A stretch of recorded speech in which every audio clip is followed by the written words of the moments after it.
L'Atlantique Nord au Moyen Âge.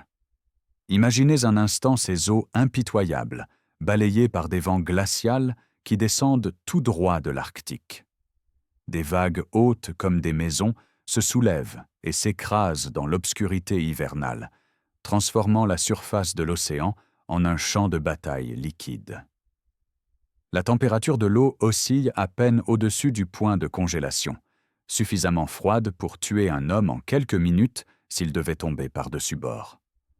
Les embruns salés gèlent sur tout ce qu'ils touchent, formant une croûte de glace sur les cordages et les voiles. Et pourtant, c'est dans cet environnement mortel que les Vikings ont établi leur réputation de marins légendaires, traversant ces mers redoutables pour atteindre des terres lointaines, de la Méditerranée jusqu'aux côtes de l'Amérique du Nord. Leur maîtrise maritime compte parmi les exploits les plus impressionnants de l'histoire médiévale, et cette prouesse continue de fasciner les historiens modernes.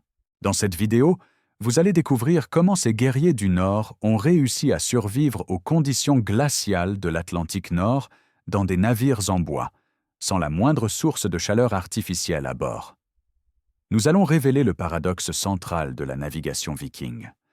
Comment ont-ils pu traverser des eaux glaciales pendant des jours, voire des semaines, dans des embarcations entièrement ouvertes aux éléments, construites de matériaux hautement inflammables, qui interdisaient tout feu à bord? Comment ont-ils combattu l'hypothermie, le froid mordant, les tempêtes impitoyables? Vous découvrirez les stratégies ingénieuses qu'ils ont développées, les technologies textiles qui ont permis leur expansion maritime, et la vérité surprenante sur leurs pratiques de navigation qui défie l'image romantique véhiculée par la culture populaire. Mais ce qui est le plus fascinant, c'est que nous allons démêler le mythe de la réalité. Car ce que les Vikings ont vraiment fait pour survivre au froid révèle une sagesse pratique et une intelligence adaptative qui dépassent de loin le stéréotype du guerrier téméraire. Préparez-vous à plonger dans un monde où l'ingéniosité humaine s'est mesurée aux forces brutes de la nature, où la survie dépendait autant de la compréhension du climat que du courage, et où une fibre textile simple, la laine, s'est révélée plus précieuse que n'importe quelle arme. Lorsque nous pensons aux Vikings, quelles images viennent immédiatement à l'esprit? Des films épiques nous montrent ces guerriers nordiques, barbes givrées par le froid polaire, debout à la proue de leurs dracars ornés de têtes de dragons, bravant sans peur les tempêtes hivernales de l'Atlantique Nord. La neige tourbillonne autour d'eux tandis qu'ils fendent des vagues monstrueuses, leur détermination inébranlable face aux éléments déchaînés. Les séries télévisées populaires renforcent cette représentation. Des navires vikings affrontant des mers gelées, leurs équipages endurcis naviguant à travers des conditions que même les marins modernes considéreraient comme suicidaires. Cette image romantique du dragon-navire traversant les glaces, de guerriers intrépides défiant l'hiver dans toute sa fureur, est profondément ancrée dans notre imaginaire collectif. C'est une vision héroïque, dramatique, parfaitement adaptée au grand écran. Mais bon, voici la vérité qui va bouleverser cette représentation. Cette image populaire est largement un mythe. La réalité archéologique et historique révèle quelque chose de radicalement différent, qui pourrait même sembler décevant au premier abord, mais qui s'avère en fait bien plus fascinant. Les Vikings, ces maîtres marins dont nous célébrons les prouesses, évitaient systématiquement la navigation hivernale. Ce n'est pas une hypothèse ou une spéculation moderne, c'est un fait solidement établi par les preuves archéologiques, les sagas nordiques et l'analyse climatique de l'époque. La saison de navigation viking s'étendait principalement sur les mois d'été, approximativement d'avril à septembre, période durant laquelle les conditions météorologiques de l'Atlantique Nord devenaient relativement praticables. Les textes historiques sont explicites sur ce point. Les Vikings étaient réticents à naviguer en hiver, comme le formulent les chroniques contemporaines. Cette réticence n'était pas une question de lâcheté ou de manque de compétences maritimes, mais plutôt une démonstration de sagesse pratique et de compréhension profonde des réalités océaniques. Les sagas nordiques, ces récits épiques transmis oralement pendant des générations avant d'être couchés par écrit entre le XIIe et le XVe siècle, confirment cette prudence. Elle mentionne fréquemment le concept de Hafvila, littéralement égaré en mer, un destin redouté qui attendait ceux qui s'aventuraient sur l'océan durant les mois d'hiver. Être Hafvila signifiait perdre complètement son sens de l'orientation dans le brouillard épais ou les tempêtes aveugles, dériver sans savoir dans quelle direction se trouvait la Terre, avec des chances de survie pratiquement nulles.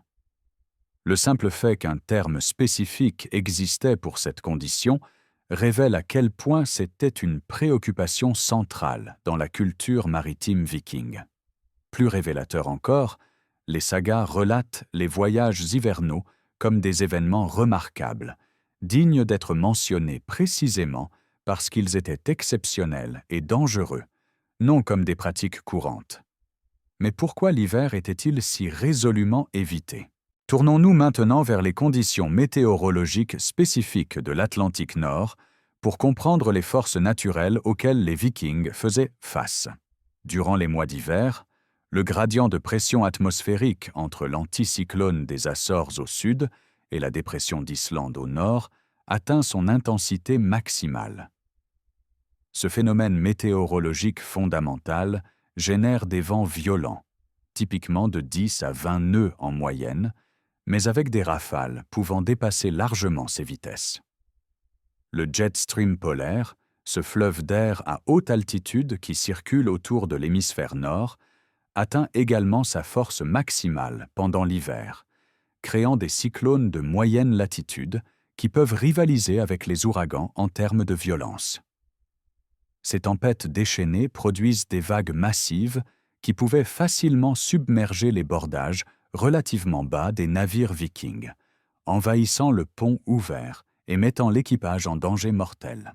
Ajoutons à ce tableau déjà terrifiant la présence de glace de mer.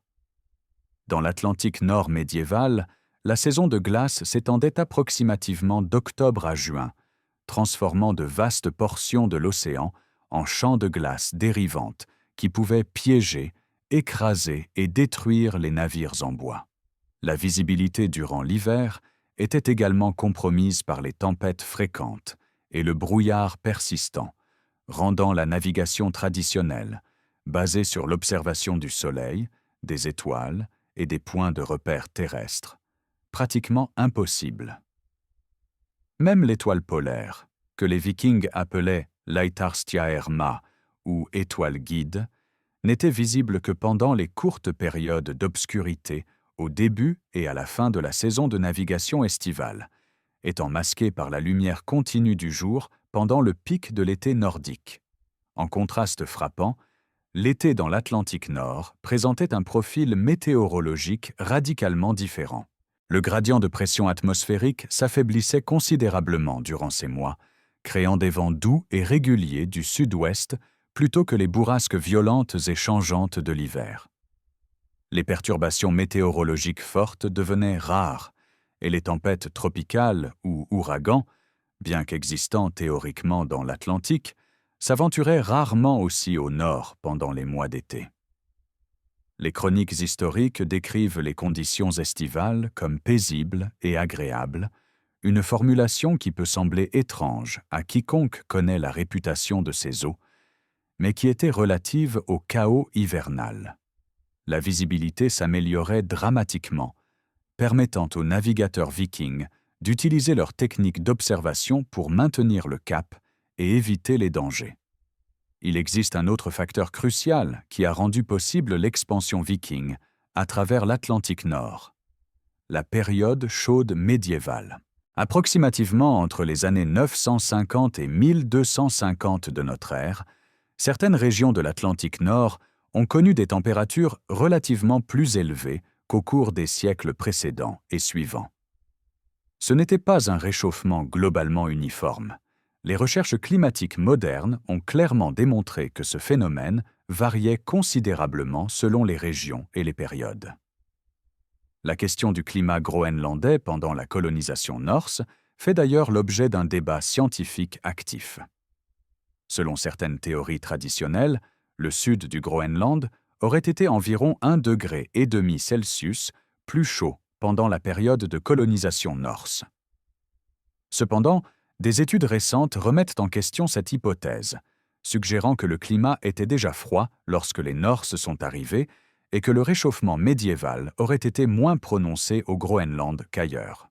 Ce qui semble certain, c'est que la glace de mer était moins étendue avant l'année 1100, ouvrant des routes maritimes qui seraient devenues impraticables durant les périodes plus froides. Cette fenêtre climatique favorable a permis les grandes colonisations vikings. L'Islande a été peuplée entre 865 et 930, pendant une période suffisamment chaude pour permettre à la fois la navigation transocéanique et l'établissement d'une agriculture viable. Le Groenland a été colonisé par Éric le Rouge et ses suivants en 985, à un moment où le climat doux permettait la navigation en haute mer jusqu'à ses côtes lointaines. Vers l'an 1000, Leif Erikson a même atteint l'Amérique du Nord, établissant des campements temporaires à ce qui est maintenant Terre-Neuve, démontrant la portée maritime maximale de l'expansion viking. Mais, et ceci est absolument crucial pour notre compréhension, même pendant cette période climatique favorable, même avec des conditions océaniques relativement clémentes, les Vikings privilégiaient toujours la navigation estivale. La période chaude médiévale a élargi la fenêtre d'opportunité. Elle n'a pas éliminé les dangers fondamentaux de l'hiver en mer. Quand les Vikings se retrouvaient effectivement en mer pendant les mois d'hiver, c'était généralement par nécessité forcée plutôt que par choix délibéré. Les premières mentions de raids hivernaux sur le continent européen, par exemple, étaient causées par la glace de mer bloquant le retour des Vikings vers leur terre natale, les forçant à hiverner sur place. Ces situations étaient suffisamment remarquables pour être spécifiquement mentionnées dans les chroniques comme des événements extraordinaires. Si les voyages hivernaux avaient été routiniers, ils n'auraient pas mérité de mention particulière dans les récits historiques. L'exception qui confirme la règle, pourrait-on dire. Mais c'est là que notre histoire devient vraiment intéressante. Si les Vikings évitaient systématiquement l'hiver et naviguaient principalement en été, comment survivaient-ils néanmoins au froid durant la saison de navigation? Car même l'été dans l'Atlantique Nord n'est pas exactement chaleureux. Les températures de l'eau restent dangereusement basses, les vents peuvent encore être mordants, et l'exposition constante aux éléments dans des navires entièrement ouverts posait des défis considérables à la survie humaine. Voilà la véritable question qui mérite notre attention. Pas comment ont-ils survécu aux tempêtes hivernales, car ils ne les affrontaient généralement pas, mais plutôt comment ont-ils survécu aux conditions froides, même durant leur saison de navigation optimale? Et la première étape pour comprendre cette survie commence par examiner pourquoi la solution apparemment évidente, faire du feu pour se réchauffer, était absolument impossible à bord de leur navire. À première vue, la question semble évidente. Pourquoi ne faisaient-ils pas simplement du feu à bord pour se réchauffer? Les humains maîtrisaient le feu depuis des dizaines de milliers d'années. Un brasero contenu, un petit foyer portable, même une lanterne chauffante, semblerait une technologie basique pour des gens capables de construire des navires traversant l'océan. Mais voici le fait brutal, confirmé par toutes les preuves archéologiques. Il n'y avait absolument aucun feu à bord des navires vikings. Aucun. Les fouilles archéologiques de 8 sites majeurs de sépultures de navires vikings, incluant les célèbres sépultures de Gokstad et d'Oseberg, ont fourni des inventaires remarquablement complets de l'équipement naval. Nous avons trouvé des rames, des ancres, des tentes, des marmites de cuisine, des outils, des armes, des ustensiles, même de petits objets personnels. Mais zéro trace de braseros, de foyers, de dispositifs de chauffage, ou même de lanternes permanentes qui auraient pu fournir de la chaleur. Cette absence n'est pas un accident de préservation, c'est une exclusion délibérée basée sur la réalité mortelle du risque d'incendie en mer. Mais pourquoi cette interdiction absolue du feu? Plongeons maintenant dans les raisons techniques qui rendaient le feu non seulement impraticable, mais carrément mortel à bord d'un navire viking. La construction même de ces embarcations créait un environnement parfait pour un désastre incendiaire. Les navires vikings étaient construits selon la technique du bordage à clin, ou construction clinker en anglais, où des planches de bois se chevauchent les unes les autres, fixées ensemble par des rivets en fer. Ce bois, généralement du chêne pour la structure principale, était naturellement inflammable. Les espaces entre ces planches chevauchantes étaient remplis d'un mélange de laine, de mousse ou de poils d'animaux imprégnés de goudron ou de suif pour assurer l'étanchéité. Ce calfatage était absolument essentiel pour empêcher l'eau de pénétrer, mais il transformait également la coque en ce qui était essentiellement une mèche géante. Les cordages qui contrôlaient les voiles et le gréement étaient fabriqués de fibres naturelles, généralement du chanvre ou du lin, et étaient systématiquement traités avec du goudron pour les protéger contre la pourriture causée par l'exposition constante à l'eau salée. Ce goudron, dérivé de la distillation de bois de pin, était hautement inflammable. Les voiles elles-mêmes, tissées de laine et représentant souvent l'équipement le plus coûteux du navire, pouvaient également prendre feu. Même le brai de pin utilisé pour imperméabiliser différentes parties du navire ajoutait au cocktail inflammable. En essence, un navire viking était une collection de matériaux hautement combustibles assemblés dans un espace confiné. Les conséquences potentielles d'un feu à bord n'étaient pas simplement graves, elles étaient catastrophiques. Les études modernes de reconstitution et les analyses d'experts maritimes estiment qu'un feu incontrôlé pourrait consumer un navire viking entier en quelques minutes seulement. Sur les navires en bois enduits de goudron, de peinture et de vernis, et les navires vikings avaient tous ces éléments, les incendies se propagent avec une vitesse terrifiante, créant des températures si élevées qu'elles déclenchent une réaction en chaîne d'inflammation. Une fois qu'un tel feu commence, il devient pratiquement impossible à éteindre, même avec les moyens modernes, et certainement au-delà de toute capacité viking. Imaginez la situation du point de vue pratique. Vous êtes en pleine mer, à plusieurs jours de navigation de la terre la plus proche. Un feu éclate. Peut-être une braise s'échappe de votre brasero hypothétique. Peut-être une vague éclabousse de l'eau salée sur des braises chaudes, créant des étincelles qui s'envolent. En quelques secondes, le calfatage goudronné s'enflamme. En moins d'une minute, les flammes courent le long de la coque, montent dans le gréement, atteignent la voile. L'équipage n'a qu'une source d'eau pour combattre l'incendie, l'océan lui-même. Mais comment verser suffisamment d'eau assez rapidement pour contrôler un brasier qui se propage à une vitesse explosive? Dans les conditions réelles en mer, avec le navire en mouvement, le vent attisant les flammes, et l'équipage limité dans ses mouvements sur un pont encombré d'équipements, la tâche serait simplement impossible. Les sources médiévales sont explicites sur ce point. Le feu était un danger mortel sur des navires faits de bois et bourrés de brais et de fourrures inflammables. Le contraste avec les développements navals ultérieurs illustre parfaitement pourquoi les Vikings ne pouvaient pas avoir de feu à bord.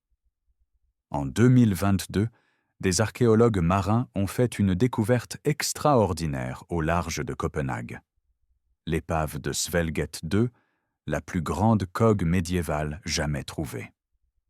Cette cogue, construite vers l'année 1410, environ 6 siècles après l'apogée de l'ère viking, contenait quelque chose que les navires vikings ne possédaient jamais. Une cuisine construite en briques. Les archéologues ont récupéré approximativement 200 briques et 15 tuiles qui formaient une structure de cuisson élaborée, ainsi que des pots de cuisine en bronze, des bols en céramique et des restes de poissons et de viande qui témoignaient de repas chauds préparés à bord. Cette cuisine en briques représente une innovation cruciale de sécurité. en isolant le feu à l'intérieur d'une structure non combustible, en fournissant une base stable qui ne bougerait pas avec les mouvements du navire et en créant une barrière entre les flammes et les matériaux inflammables environnants du navire, la technologie de la brique permettait enfin une cuisson à bord relativement sûre. Mais remarquez le timing. 1410 de notre ère. L'ère viking, traditionnellement datée d'approximativement 793 à 1066 de notre ère, était déjà terminée depuis plus de 300 ans quand cette innovation est devenue pratique. Durant la période viking elle-même, la technologie pour créer et maintenir en toute sécurité du feu à bord sur des navires en bois simplement n'existait pas. Les Vikings affrontaient donc une contrainte absolue. Pas de feu, pas de chaleur artificielle, pas de cuisson chaude, pas de séchage accéléré des vêtements, pas de réconfort d'une flamme par temps froid. Dans les eaux glaciales de l'Atlantique Nord, avec des températures de l'eau qui pouvaient tuer en minutes et des vents qui drainaient la chaleur corporelle sans relâche, cette contrainte posait une question existentielle. Comment survivre ? Il existe un dicton parmi les historiens spécialistes de l'époque viking qui résume parfaitement l'importance d'une seule ressource naturelle pour toute la civilisation nordique. Sans laine, pas de vikings. Cette formulation peut sembler hyperbolique au premier abord. Sûrement la culture viking dépendait de nombreux facteurs. Leurs navires, leurs armes, leur organisation sociale, leur courage. Mais plus on examine les preuves historiques, plus cette affirmation audacieuse se révèle littéralement vraie. La laine n'était pas simplement un textile utile pour les Vikings, c'était la technologie fondamentale qui rendait possible leur expansion maritime. Sans cette fibre apparemment modeste, les traversées de l'Atlantique Nord, les raids en Méditerranée, la colonisation de l'Islande et du Groenland, toutes les réalisations maritimes qui définissent l'ère viking auraient été impossibles. Voyons maintenant pourquoi ce tissu simple mérite vraiment le titre de tissu miracle. La propriété la plus cruciale de la laine, celle qui faisait littéralement la différence entre la vie et la mort en mer, est sa capacité unique de fournir de l'isolation thermique même lorsqu'elle est complètement mouillée. Prenez un instant pour mesurer à quel point c'est extraordinaire. Presque tous les autres tissus naturels, le lin, le coton, la soie, perdent dramatiquement leurs propriétés isolantes lorsqu'ils sont saturés d'eau. Un vêtement en coton mouillé, loin de vous garder au chaud, accélère activement la perte de chaleur corporelle par conduction thermique, augmentant le risque d'hypothermie. C'est pourquoi les guides de survie modernes insistent. Si vos vêtements sont trempés par temps froid, enlevez-les si possible. Mais la laine défie cette règle fondamentale. Un vêtement en laine peut être complètement détrempé, lourd d'eau de mer salée, et continuer néanmoins à isoler votre corps contre le froid. Pour des marins naviguant dans l'Atlantique Nord, constamment exposés aux embruns, à la pluie, et parfois submergés par des vagues qui balayent le pont ouvert, cette propriété n'était pas un luxe, c'était la différence entre survie et hypothermie mortelle. Mais comment ça fonctionne, cette magie textile ? Qu'est-ce qui confère à la laine cette capacité remarquable ? Examinons la structure microscopique de la fibre de laine pour comprendre ce phénomène. Les fibres de laine, contrairement aux fibres droites du lin ou du coton, possèdent des ondulations naturelles régulières.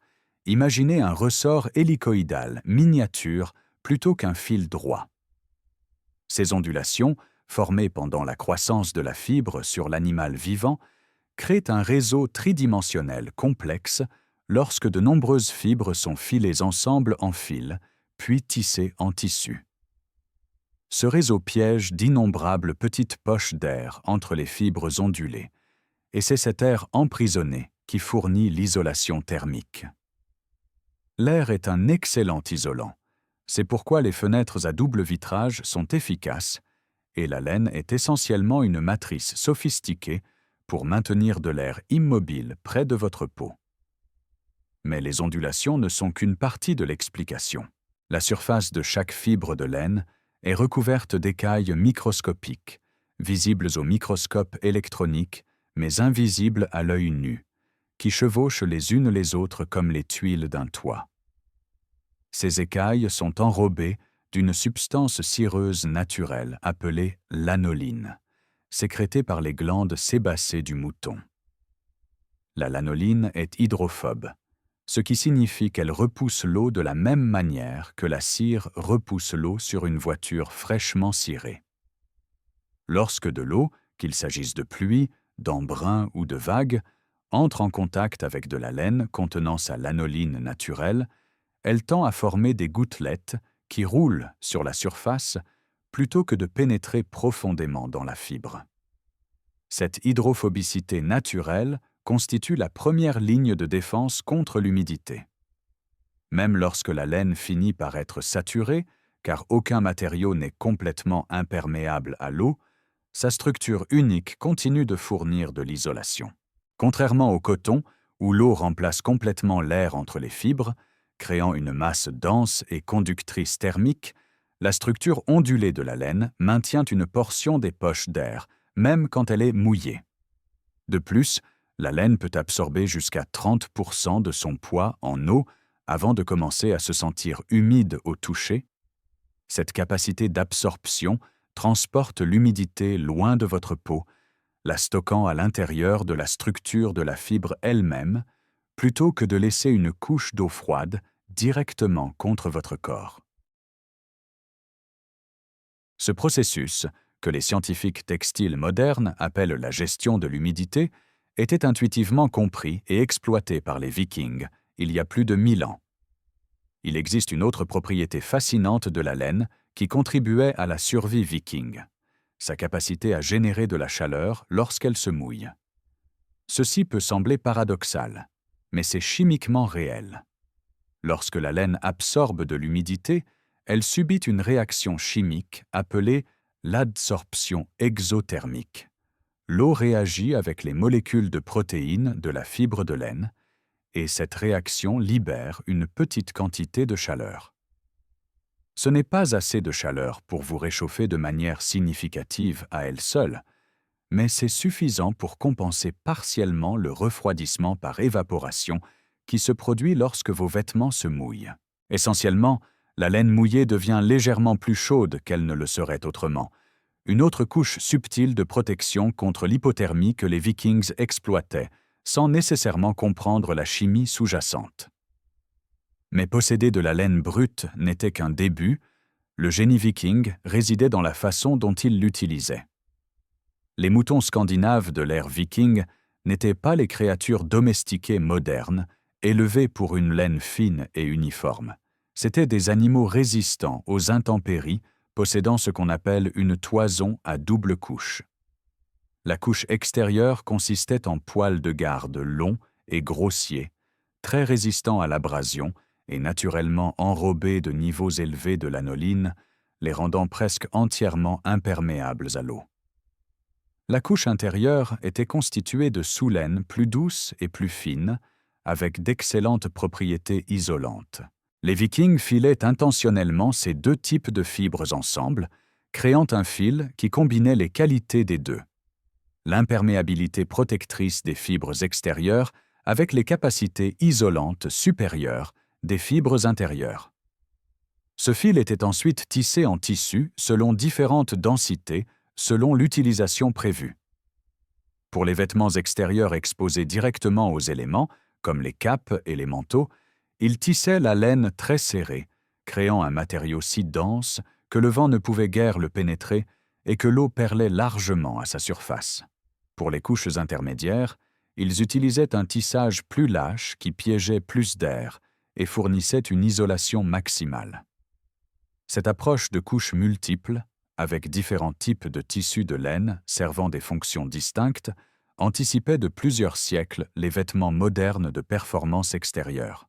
La stratégie vestimentaire viking typique pour le temps maritime froid impliquait au moins 3 couches de laine distinctes, chacune avec un objectif spécifique. La couche de base, portée directement contre la peau, était faite de laine finement tissée, relativement douce. Cette couche gérait l'humidité, évacuant la transpiration de la peau et commençant le processus d'isolation. Par-dessus venait la couche intermédiaire, une tunique ou un cafetan en laine tissé plus lâche qui fournissait l'essentiel de l'isolation thermique, piégeant de l'air réchauffé près du corps. La couche externe consistait en un manteau ou une cape en laine très serrée, souvent traitée avec de la lanoline supplémentaire ou même du goudron pour une imperméabilité accrue. Cette couche finale bloquait le vent et répulsait l'eau, protégeant les couches intérieures et permettant à l'ensemble du système de fonctionner. Les Vikings comprenaient intuitivement ce que les scientifiques modernes ont depuis quantifié, que les espaces d'air entre les couches de vêtements fournissent autant d'isolation que les matériaux eux-mêmes. En portant plusieurs couches détachées plutôt qu'une seule couche épaisse, ils créaient de multiples zones d'air piégées qui amplifiaient l'effet isolant. Cette approche avait également l'avantage pratique de permettre l'ajustement. Les couches pouvaient être ajoutées ou retirées selon que les conditions devenaient plus froides ou plus chaudes, ou selon qu'une personne faisait de l'exercice vigoureux générant de la chaleur ou restait relativement immobile. Les chaussettes en laine méritent une mention spéciale dans l'arsenal de survie viking. Les archéologues ont récupéré des exemples remarquablement préservés de chaussettes vikings fabriquées selon une technique de construction textile appelée knoll-binding, littéralement tricotage à l'aiguille. Cette méthode, qui prédatait le tricot et le crochet, créait un textile qui ne se défaisait pas si une boucle était coupée, essentiel pour la durabilité lors d'une utilisation rigoureuse. Ces chaussettes étaient portées à l'intérieur de chaussures en cuir, et leur importance ne peut être surestimée. Les pieds, ayant une surface corporelle élevée par rapport au volume et étant constamment en contact avec le pont froid et souvent humide du navire, étaient extrêmement vulnérables aux engelures et à l'hypothermie. Des chaussettes en laine sèche, ou même mouillées mais toujours isolantes, maintenaient le flux sanguin vers les pieds et prévenaient les blessures dues au froid qui auraient pu paralyser un marin. Le bonnet en laine était un autre élément crucial. La tête humaine, malgré ne représentant qu'environ 10% de la surface corporelle totale, peut être responsable de perdre 25% ou plus de la chaleur corporelle totale, surtout par temps froid, lorsque les vaisseaux sanguins dans le cuir chevelu restent dilatés, même si ceux des extrémités se contractent. Un simple bonnet en laine pouvait réduire dramatiquement cette perte de chaleur, conservant l'énergie précieuse du corps. Les découvertes archéologiques confirment que les Vikings portaient diverses formes de couvre-chefs en laine, des simples bonnets aux casquettes plus élaborées. Mais peut-être que l'application la plus impressionnante de la technologie de la laine était la voile viking elle-même. Oui, ces voiles massives qui propulsaient les navires vikings à travers l'Atlantique Nord étaient tissées de laine. Une seule voile nécessitait la laine de 200 moutons ou plus, tissée en approximativement 100 mètres carrés de tissu. C'était un investissement massif en ressources, représentant potentiellement des années de production de laine d'un troupeau entier. Le processus de création d'une voile en laine impliquait de filer un fil exceptionnellement fort, le tisser en panneaux, puis coudre ces panneaux ensemble avec une précision qui affecterait directement les performances du navire. Les voiles en laine possédaient plusieurs avantages pour la navigation nordique. Elles étaient plus légères que les voiles en lin de taille comparable, réduisant le poids en eau qui autrement rendrait un navire moins stable. Elles étaient plus élastiques, capables de s'étirer légèrement sous la force du vent plutôt que de déchirer, prolongeant leur durée de vie et réduisant le risque de défaillance catastrophique lors de rafales soudaines. Et critiquement, elles conservaient une résistance acceptable même lorsqu'elles étaient mouillées par la pluie ou les embruns, alors que les voiles en lin devenaient lourdes et beaucoup moins maniables lorsqu'elles étaient saturées. La production de ces textiles de laine dominait l'économie domestique scandinave. Les découvertes archéologiques de sites d'habitation viking révèlent que virtuellement chaque foyer contenait un équipement de filage et de tissage. Les femmes, principalement responsables de la production textile, passaient d'innombrables heures à filer la laine en fil, en utilisant des fuseaux à pois, puis à tisser ce fil en tissu sur des métiers verticaux à pois. C'était un travail intensif et qualifié, nécessitant des années pour maîtriser. La qualité du textile de laine qu'un foyer pouvait produire affectait directement les chances de survie de sa famille en mer et la valeur commerciale de ses excédents. La laine était si précieuse dans la société viking qu'elle fonctionnait comme une forme de monnaie. Les sources historiques mentionnent des paiements effectués en vadmal, un tissu de laine de qualité standard qui servait d'unité de valeur définie. Cette utilisation monétaire de la laine souligne à quel point elle était centrale pour toute l'économie et la culture vikings. Un raid viking réussi pourrait rapporter de l'or et de l'argent, mais la richesse continue et le fonctionnement de la société viking dépendait du flux constant de laine transformée en textile. Ainsi, sans laine, pas de vikings n'était pas de l'hyperbole. Sans vêtements en laine multicouche, qui isolaient même lorsqu'ils étaient mouillés, les marins mourraient d'hypothermie lors de traversées prolongées. Sans voiles en laine, les navires ne pouvaient pas exploiter efficacement le vent pour une propulsion à longue distance. Sans laine comme produit commercial, les Vikings manqueraient d'une source majeure de richesse et de moyens d'échange. La laine était littéralement le tissu qui unissait la civilisation maritime viking. Mais aussi remarquable que soit la laine dans ses propriétés de survie, elle ne résolvait qu'une partie du problème de survie en mer. Tournons-nous maintenant vers les navires eux-mêmes pour comprendre comment leur conception contribuait à, et parfois compromettait, les chances de survie de l'équipage. Les navires vikings, ces icônes de l'ingénierie maritime médiévale, se déclinaient en plusieurs types distincts, chacun optimisé pour des fonctions spécifiques. Comprendre ces différences est essentiel pour saisir à la fois les capacités et les limitations de la navigation viking. Examinons d'abord les deux catégories principales que nous retrouvons dans les découvertes archéologiques et les descriptions textuelles. Les langskips, ou navires longs, étaient les vaisseaux de guerre qui dominent notre imagination populaire. Ces embarcations étroites, élégantes et rapides, étaient conçues pour un objectif unique, projeter la puissance militaire viking. Imaginez des canoës de guerre allongés, mesurant parfois plus de 30 mètres de long, mais seulement 4 ou 5 mètres de large. Cette géométrie extrême, un rapport longueur-largeur qui ferait paraître un kayak moderne massif en comparaison, permettait des vitesses impressionnantes, sous voile ou à la rame. Le Gokstad, l'un des langskips les mieux préservés jamais découverts, pouvait atteindre 10 nœuds dans de bonnes conditions, une vitesse remarquable pour un navire du IXe siècle. Mais cette vitesse venait avec des compromis. Les langskips avaient une capacité de charge relativement faible et des bordages extrêmement bas, les rendant vulnérables à l'envahissement par les vagues en haute mer. Ils étaient complètement ouverts, sans aucune protection contre les éléments, conçus pour traverser des océans sous voile, puis passer rapidement aux rames pour des attaques surprises le long des côtes ou en remontant les fleuves. Les knarrs, en contraste, étaient les chevaux de trait de la flotte viking. Ces navires marchands étaient plus larges, plus profonds et plus courts que les langskips, typiquement environ 16 mètres de long sur 4,6 mètres de large, avec un tirant d'eau d'environ 1 mètre.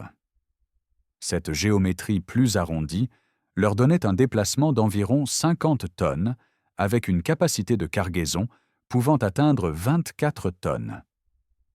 C'étaient les knarrs qui ont transporté les colons vers l'Islande et le Groenland, leurs coques remplies de bétail, d'outils agricoles, de provisions pour établir de nouvelles communautés. C'étaient les knarrs qui ont maintenu les routes commerciales de l'Atlantique Nord, transportant de l'ivoire de morse, de la laine, du bois, du blé, des fourrures des armures, des esclaves, du miel, des armes et du bétail vivant. Bien que plus lents que les Longskips, les knarrs traversaient routinièrement l'Atlantique Nord, et leur conception influencerait plus tard la cogue médiévale utilisée par la Ligue hanséatique. Mais malgré leurs différences, les Longskips et les knarrs partageaient plusieurs caractéristiques fondamentales et limitations qui définissaient l'expérience viking en mer. Tous les marins vikings affrontaient la même réalité brutale. Il n'y avait essentiellement aucun abri à bord.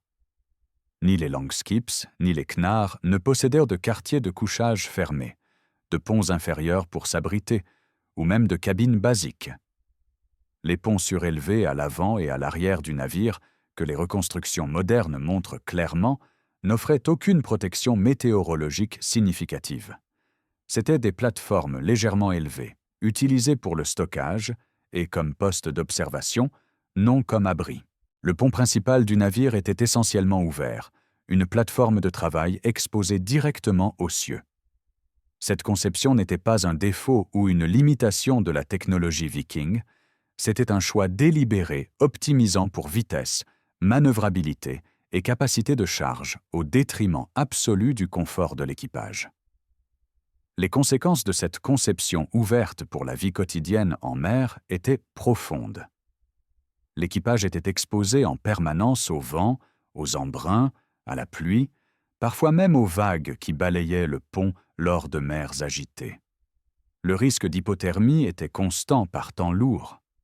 L'inconfort était extrême lors des traversées longues, imaginez des jours, voire des semaines, sans jamais échapper au vent mordant, sans jamais avoir un moment de chaleur sèche, sans aucune intimité, ni même la possibilité de se tenir debout complètement à l'abri.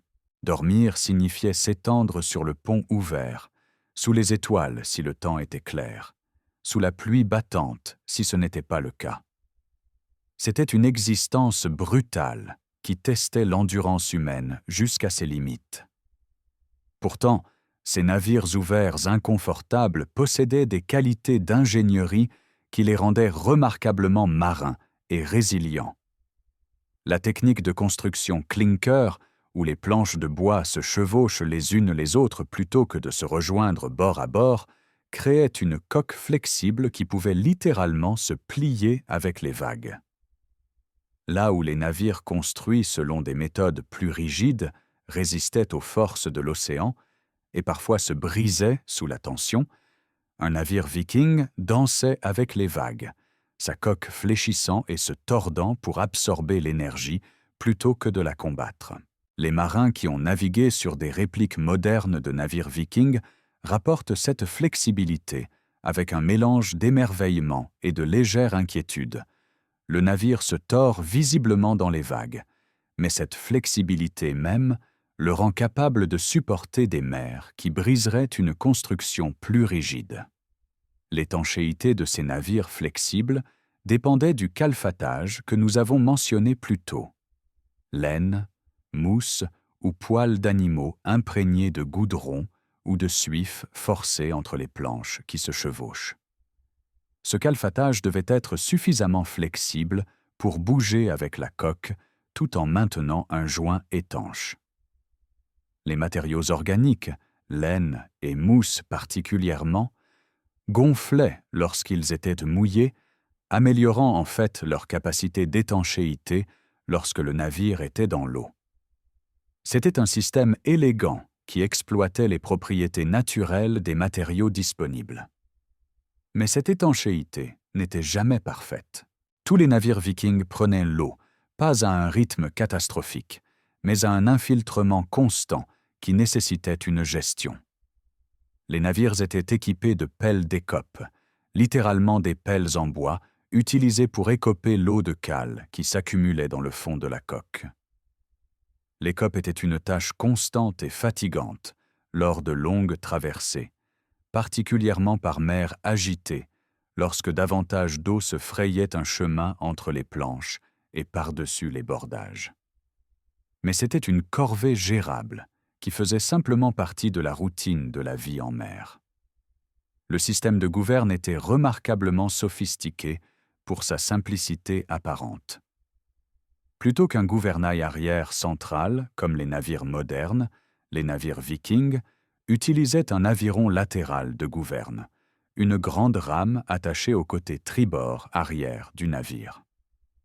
Le nom anglais « starboard » vient en fait de cette caractéristique, dérivé du vieux norrois stjornbordi, le côté du gouvernail. Et ce gouvernail latéral offrait en fait un contrôle excellent, permettant aux marins qualifiés de manœuvrer avec précision remarquable.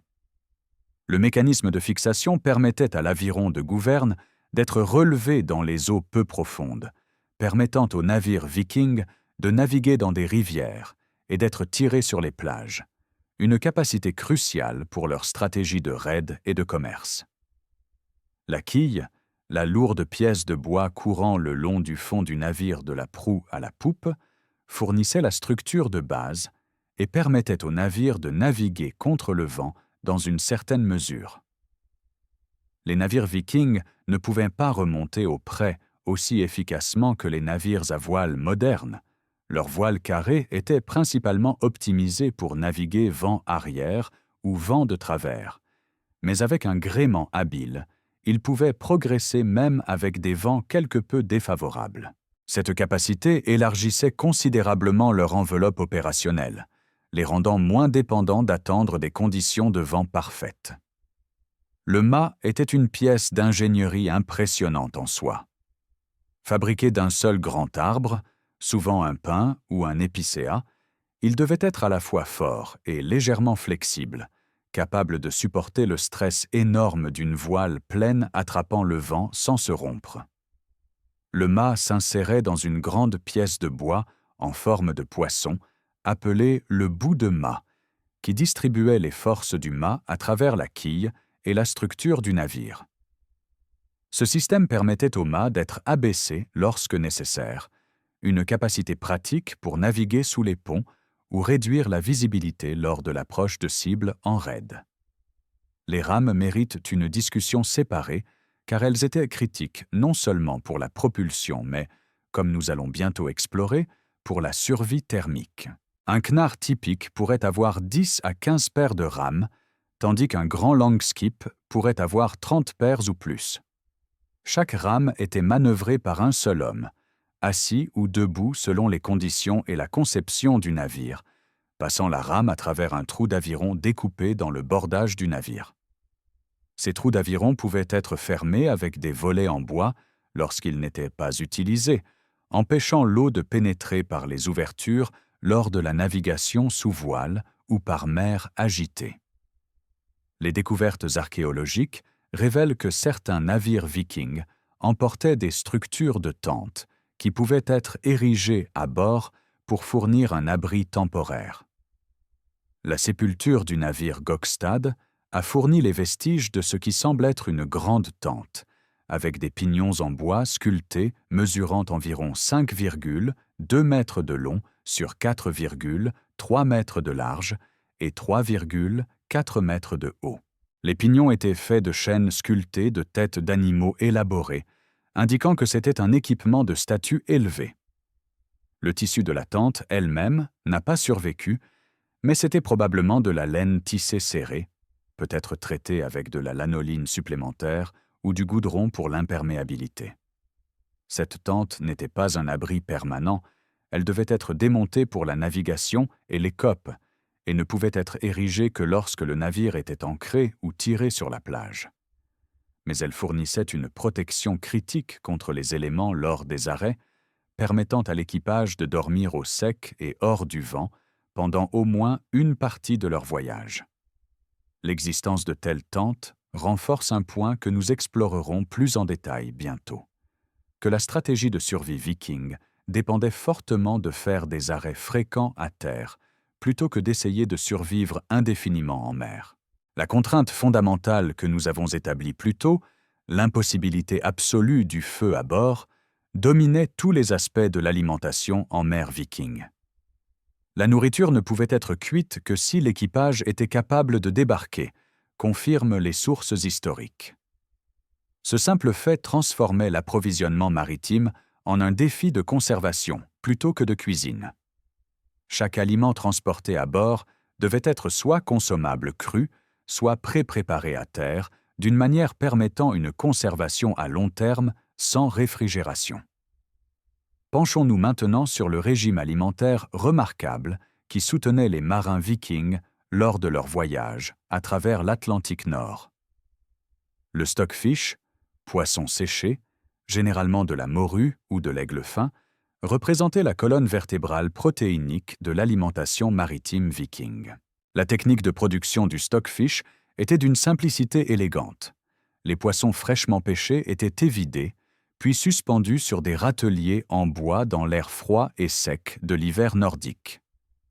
Au cours de plusieurs semaines, les vents constants et les températures juste au-dessus du point de congélation déshydrataient lentement le poisson, réduisant sa teneur en eau à des niveaux si bas qu'aucune bactérie ne pouvait survivre. Le produit final était dur comme une planche, d'où le nom stockfish ou poisson-bâton, et pouvait se conserver pendant des années sans se détériorer. Pour consommer du stockfish, les marins devaient le battre avec un maillet pour briser les fibres, puis le mâcher longuement, le ramollissant avec leur salive. C'était un processus laborieux et peu appétissant selon les standards modernes, mais il fonctionnait. Le stockfish fournissait des protéines de haute qualité, était incroyablement riche en nutriments et représentait la plus ancienne méthode de conservation alimentaire au monde, toujours utilisée commercialement aujourd'hui. Le hareng salé complétait le stockfish comme source de protéines marines. Le hareng, abondant dans les eaux nordiques, était relativement facile à saler et pouvait être emballé hermétiquement dans des tonneaux en bois. Bien que le sel lui-même soit rare en Scandinavie, il n'y avait pas de gisement naturel, nécessitant le processus laborieux d'évaporation de l'eau de mer. Le hareng était suffisamment précieux pour justifier l'effort. Les tonneaux de hareng salé étaient un produit commercial important, exporté à travers l'Europe médiévale, et constituaient une provision parfaite pour les longs voyages en mer. La viande séchée, bien que moins omniprésente que le poisson, faisait également partie de l'approvisionnement maritime. Le bœuf, le porc ou le mouton étaient coupés en fines bandes et séchés, parfois légèrement salés ou fumés pour une conservation supplémentaire. Cette viande séchée fournissait de la variété dans le régime et des nutriments supplémentaires, bien que le processus de séchage rendait la viande assez dure, nécessitant une longue mastication ou un trempage dans de l'eau douce quand disponible pour la ramollir. Le hardtack, ou pain de navire, représentait la base glucidique de l'alimentation maritime. C'étaient des biscuits simples faits de farine, d'eau et parfois d'un peu de sel, cuits jusqu'à ce qu'ils deviennent extrêmement durs et secs. Correctement préparé et stocké au sec, le hardtack pouvait durer des mois ou même des années. Comme le stockfish, le hardtack était si dur qu'il nécessitait un trempage dans de l'eau ou un autre liquide avant d'être mangeable, ou il pouvait être sucé lentement pour le ramollir. Malgré son manque d'attrait culinaire, le hardtack était dense en calories et ne se détériorait pas, en faisant un aliment maritime idéal. Les pois secs et d'autres légumineuses pouvaient être transportés et, si de l'eau douce était disponible, trempés pour les ramollir jusqu'à un état mangeable même sans cuisson, bien qu'il soit considérablement moins appétissant que les pois cuits. Les pommes séchées fournissaient un peu de douceur et de vitamine C, aidant à prévenir le scorbut lors de très longues traversées, bien que la compréhension viking du scorbut et de ses préventions était probablement empirique plutôt que scientifique. La bouillie, quand elle pouvait être préparée à terre, était un aliment de base crucial. Faite de grains d'orge ou d'avoine bouillie avec de l'eau ou du lait, la bouillie était nourrissante, relativement facile à digérer, et pouvait être préparée en grande quantité. Mais de nouveau, cela nécessitait du feu, et donc ne pouvait être fait qu'à terre. Les marins en profiteraient lors des arrêts, se remplissant de nourriture chaude en préparation pour le prochain segment de mer, où seules des rations froides seraient disponibles. Le pain frais était un luxe apprécié lors des arrêts à terre. Bien que rapidement périssable et donc inadapté pour un stockage à long terme à bord, le pain frais représentait un réconfort psychologique important, un rappel de la vie normale au milieu des difficultés de la vie maritime. Le beurre, conservé dans des conteneurs spéciaux enfouis dans la tourbe ou stocké dans de l'eau froide salée, pouvait se conserver pendant des périodes prolongées et fournissait des graisses denses en calories critiques pour maintenir l'énergie corporelle dans des conditions froides. Certaines découvertes archéologiques de tourbes beurre viking montrent que cette méthode de conservation était remarquablement efficace. Le beurre reste identifiable comme tel, même des siècles plus tard. L'eau potable posait un défi considérable. L'eau douce était transportée dans des tonneaux en bois, des barils en cuir ou des vessies d'animaux. Mais l'eau se détériore, développant des algues et un mauvais goût après quelques semaines de stockage. De plus, l'eau est lourde. 1 litre pèse 1 kilogramme, donc transporter de l'eau pour des semaines, pour un équipage entier, consommait une capacité de charge précieuse. Les Vikings résolvaient partiellement ce problème en emportant de la bière légère, qui grâce au processus de brassage contenait moins de micro-organismes et se conservait mieux que l'eau pure. La teneur en alcool de la bière légère Viking était assez faible, suffisamment faible pour qu'elle serve principalement d'hydratation plutôt que d'intoxication, bien qu'elle ait fourni des calories supplémentaires et une palatabilité bienvenue. Le whey, le liquide restant après la production de fromage, était également transporté pour des raisons similaires. Il se conservait raisonnablement bien et fournissait des nutriments. Réfléchissons un instant à ce que ce régime signifiait concrètement. Imaginez un menu typique en mer. Petit déjeuner de stockfish mâché longuement jusqu'à ce qu'il soit suffisamment ramolli pour être avalé, lavé avec de l'eau ou de la bière légère. Déjeuner de hardtack trempé dans de l'eau jusqu'à ce qu'il soit masticable, peut-être avec une portion de harengue salée. Dîner similaire, peut-être avec de la viande séchée comme variété. Jour après jour, semaine après semaine, cette routine alimentaire monotone, froide et non appétissante. Pas de repas chaud, pas de légumes frais, pas de variation basée sur l'envie ou la préférence. Juste la routine constante de mâcher des aliments conservés durs jusqu'à ce qu'ils deviennent suffisamment mous pour être avalés, fournissant juste assez de calories et de nutriments pour maintenir le corps fonctionnel. La valeur psychologique des arrêts à terre, où le feu permettait la cuisson, et donc des repas chauds, de la bouillie fraîchement cuite, de la viande grillée, du pain chaud, devient immédiatement apparente.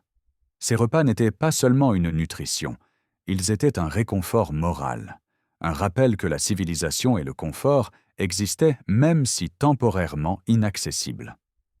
L'anticipation d'un arrêt à terre et d'un repas chaud motivait probablement les équipages à travers les difficultés de la vie en mer.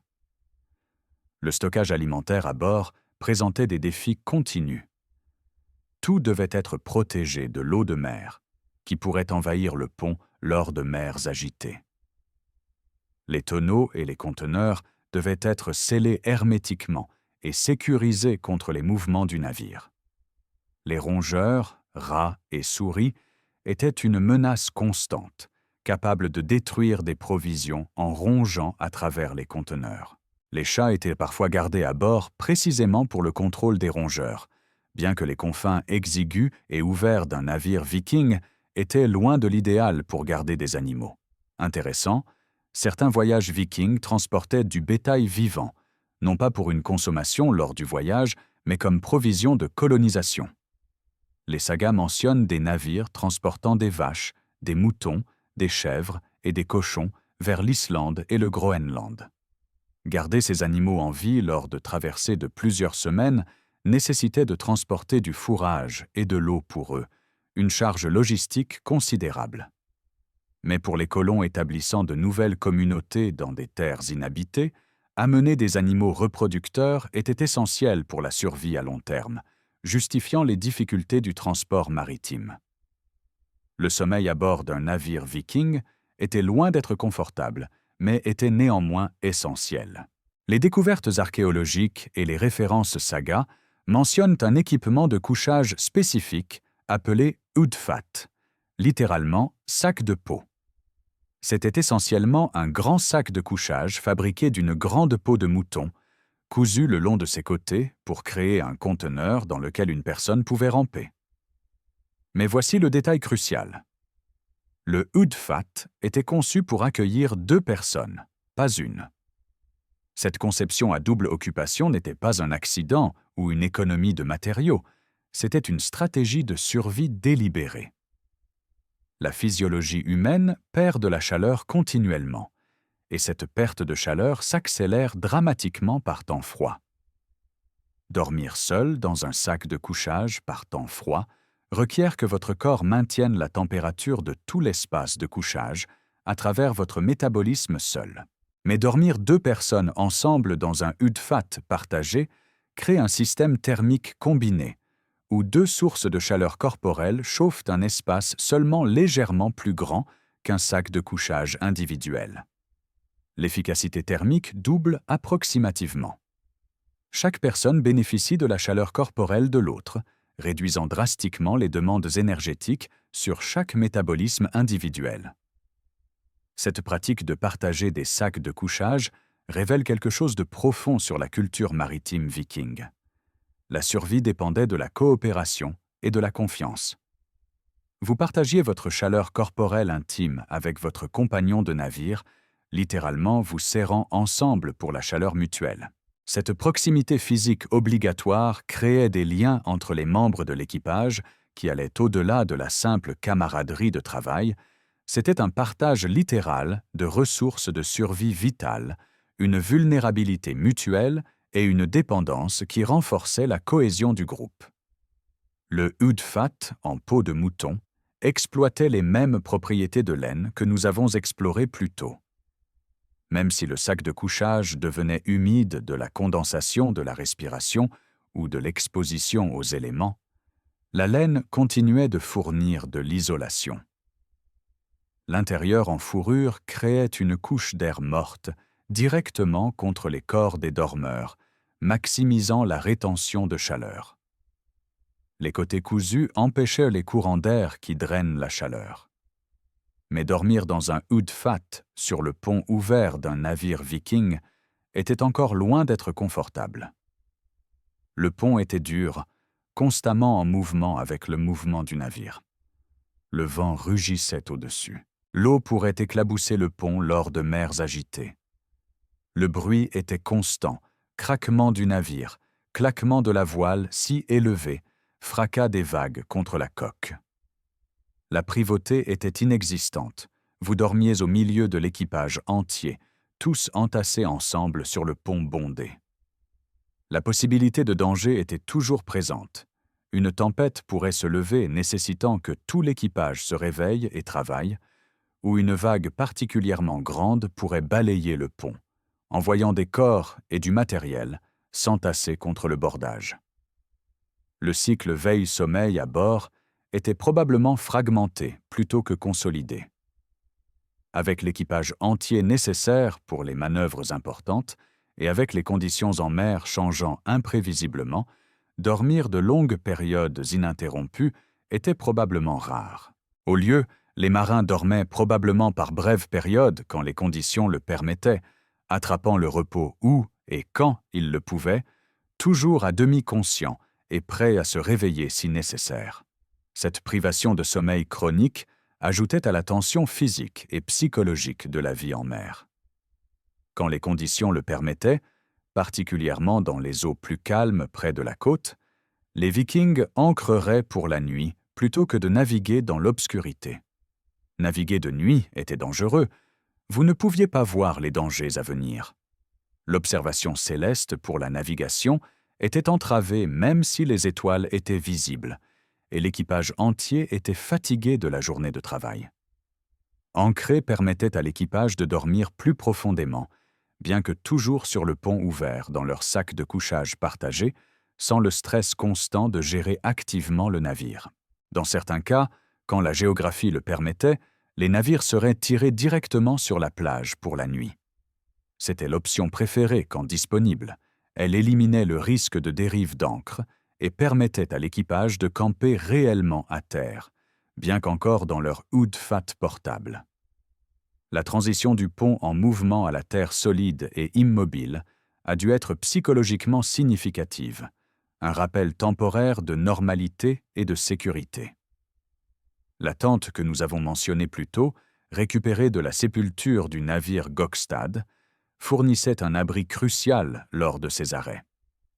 Érigée sur le pont lorsque le navire était tiré sur la plage ou ancré dans des eaux calmes, la tente créait un espace partiellement fermé qui bloquait le vent et fournissait un sentiment d'abri psychologique, même s'il ne fournissait pas de chauffage.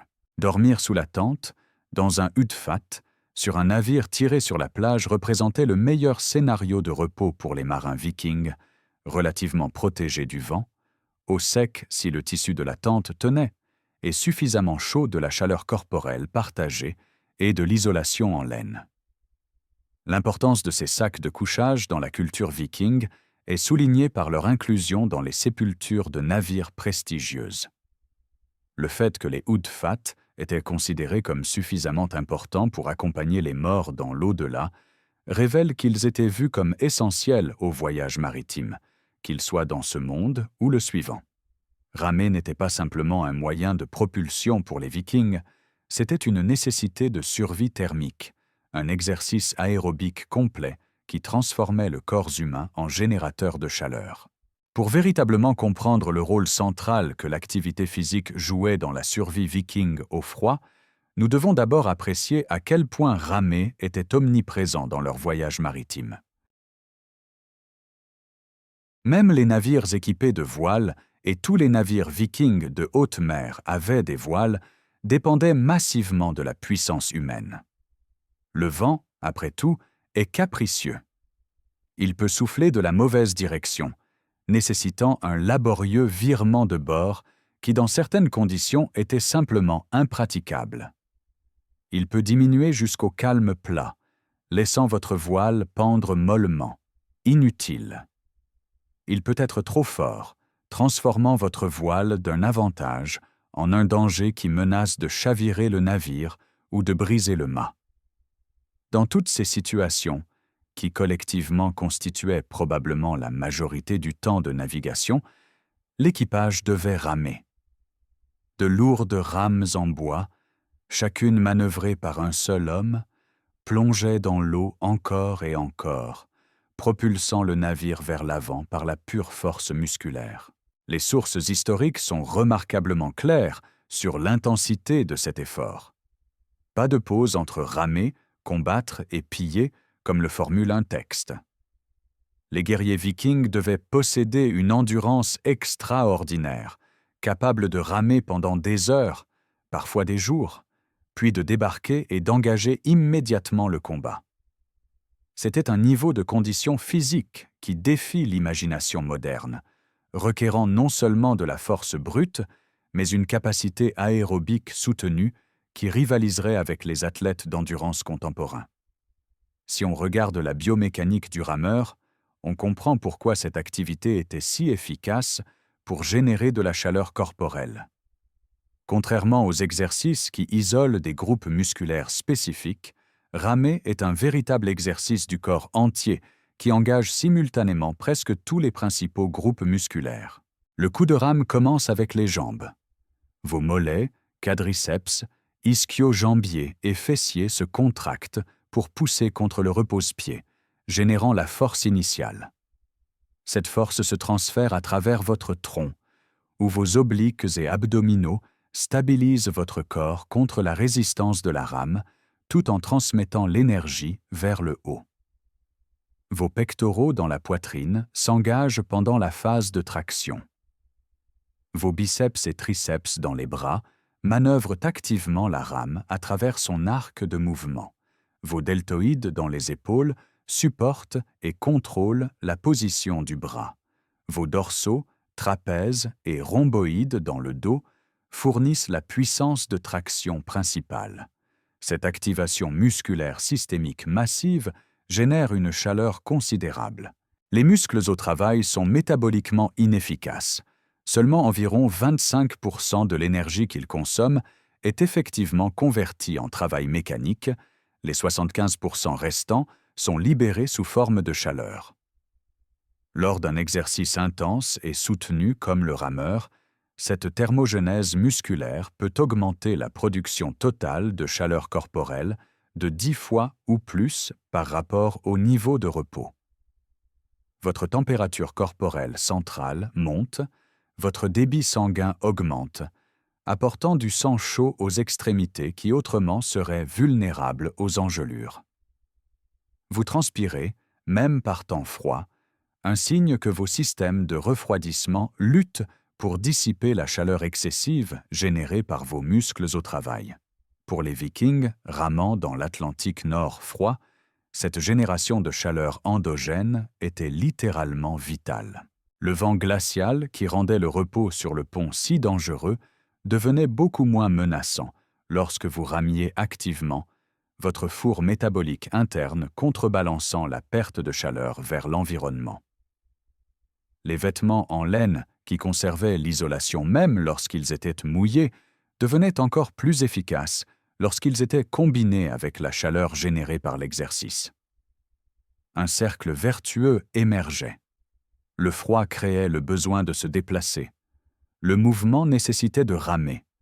Ramer générait de la chaleur permettait de continuer. L'effort physique nécessaire pour propulser le navire devenait simultanément le mécanisme de survie thermique pour l'équipage. Mais l'activité physique avait des limites comme stratégie de réchauffement. Vous ne pouvez pas ramer indéfiniment. L'épuisement musculaire s'installe, les réserves de glycogène s'épuisent, la fatigue mentale dégrade la coordination.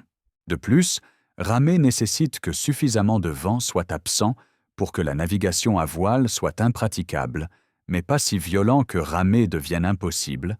Un pont balayé par des vagues nécessite que toutes les rames soient rangées pour éviter d'être brisées. Et bien sûr, ramer ne peut fonctionner que lorsque le navire est en mouvement actif vers une destination.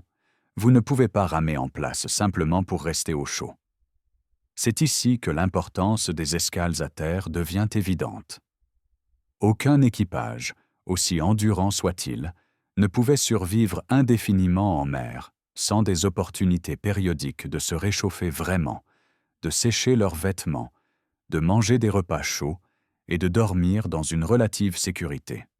La stratégie maritime viking dépendait fondamentalement d'une approche côtière plutôt qu'océanique pure, de maximiser les opportunités d'escale terrestre plutôt que de tenter de longues traversées océaniques sans interruption.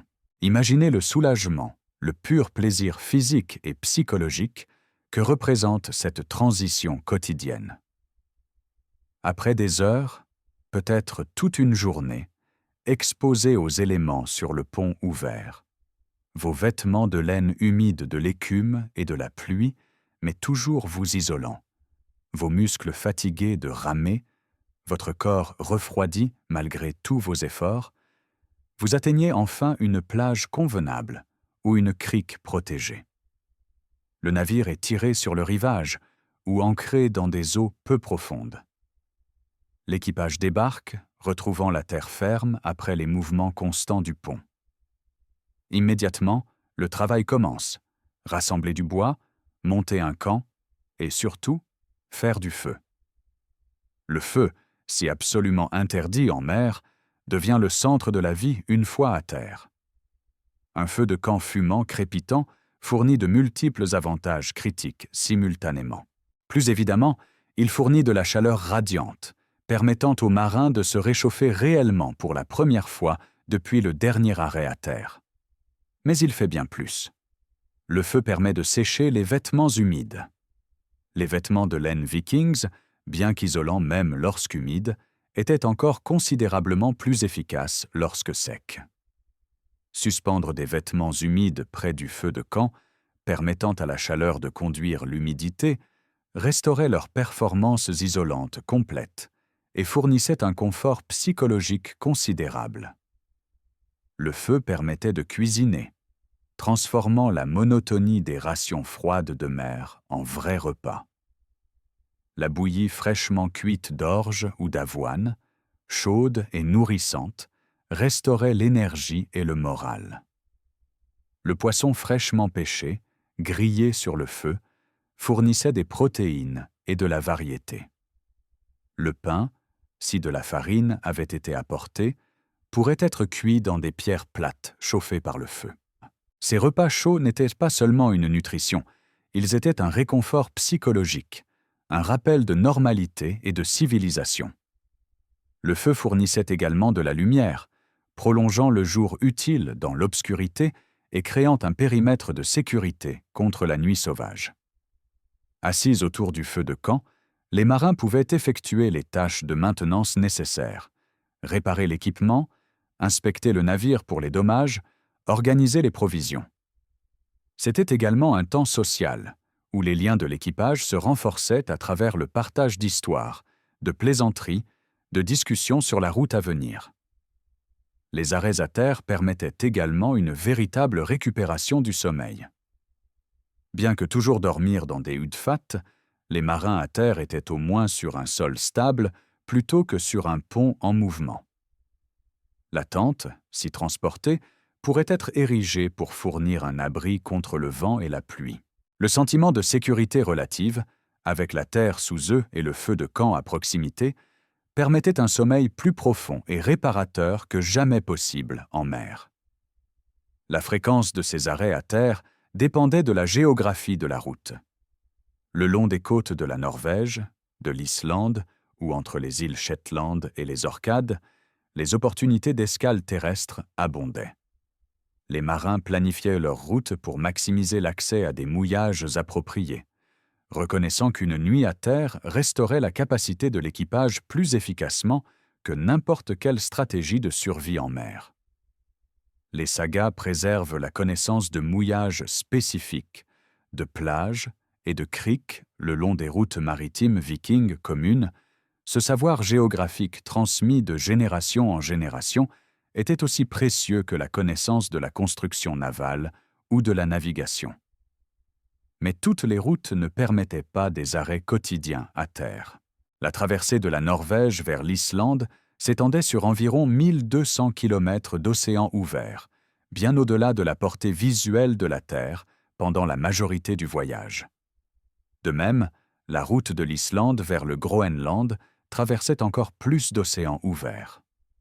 Lors de ces traversées, les équipages devaient survivre en mer pendant des jours d'affilée, en s'appuyant entièrement sur leurs vêtements de laine, leurs sacs de couchage partagés et l'activité physique du rameur et de la gestion des voiles. Ces traversées océaniques mettaient les marins à l'épreuve jusqu'à leurs limites absolues d'endurance. Les sources historiques mentionnent des temps de traversée typiques de 4 à 7 jours de la Norvège vers l'Islande, avec des vents favorables, mais beaucoup plus longs si les vents étaient défavorables ou si le navire devenait hafvilla, perdu en mer. Chaque jour supplémentaire en mer épuisait les réserves de l'équipage, physiquement et psychologiquement. L'arrivée à terre après de telles traversées a dû être un moment d'euphorie absolue et de soulagement. La terre solide sous les pieds, le feu imminent, des repas chauds, un vrai sommeil. La culture maritime viking célébrait ces arrivées dans les sagas, reconnaissant l'accomplissement d'endurance qu'elles représentaient. L'approche côtière de la navigation viking influençait également leur stratégie de raid et de commerce. Plutôt que de traverser directement des étendues océaniques ouvertes, les routes vikings suivaient souvent les côtes où possible, sautant d'île en île, maximisant les opportunités de campement à terre. Cette approche rendait les voyages plus longs en distance parcourue, mais plus sûrs en termes de survie de l'équipage. La capacité de se retirer à terre chaque nuit ou presque transformait ce qui aurait autrement été des traversées impossiblement éprouvantes en voyages gérables, bien que toujours difficiles. La présence de populations amicales ou neutres le long des routes maritimes facilitait grandement cette stratégie. Un équipage viking pourrait négocier un mouillage avec des communautés locales échangeant des marchandises ou simplement s'appuyant sur des normes culturelles d'hospitalité. Mais lorsque traversant des territoires hostiles ou inhabités, les équipages devaient être autosuffisants, transportant tous les outils nécessaires pour établir des camps autonomes. Haches pour couper le bois de chauffage, pots pour la cuisine, peut-être même quelques provisions de secours au-delà des rations quotidiennes normales. Certaines zones particulièrement importantes, le long des routes vikings, développèrent des infrastructures permanentes pour soutenir la navigation. Des abris de base, des emplacements de feu établis et même des petits établissements émergèrent à des mouillages clés, fournissant des ressources aux navires de passage. Ces protoports n'étaient pas des villes élaborées, mais des campements de base qui, néanmoins, amélioraient significativement la faisabilité de la navigation régulière en réduisant les charges logistiques sur chaque navire individuel. La stratégie côtière signifiait également que les marins vikings développaient une connaissance géographique intime de leur route. Ils reconnaissaient des points de repère spécifiques, des formations rocheuses caractéristiques, des îles avec des profils distinctifs, vues de l'eau. Cette connaissance était mémorisée et transmise oralement, incorporée dans les sagas qui décrivaient non seulement des événements héroïques, mais aussi des détails de navigation pratique. Un pilote expérimenté connaissait non seulement la route générale, mais les caractéristiques spécifiques qui indiquaient des mouillages sûrs, des dangers cachés ou les meilleurs endroits pour attendre des vents favorables. La période chaude médiévale, s'étendant approximativement de l'an 950 à 1250 de notre ère, représente l'un des facteurs les plus cruciaux, bien que souvent sous-estimés, permettant l'expansion viking à travers l'Atlantique Nord. Comprenons bien que ce n'était pas un événement de réchauffement globalement uniforme. Les recherches climatiques modernes, utilisant des carottes de glace, des cernes d'arbres et des sédiments marins, ont clairement démontré que le réchauffement médiéval variait considérablement selon les régions et les périodes. Dans certaines parties de l'Atlantique Nord, l'impact climatique était substantiel et transformateur.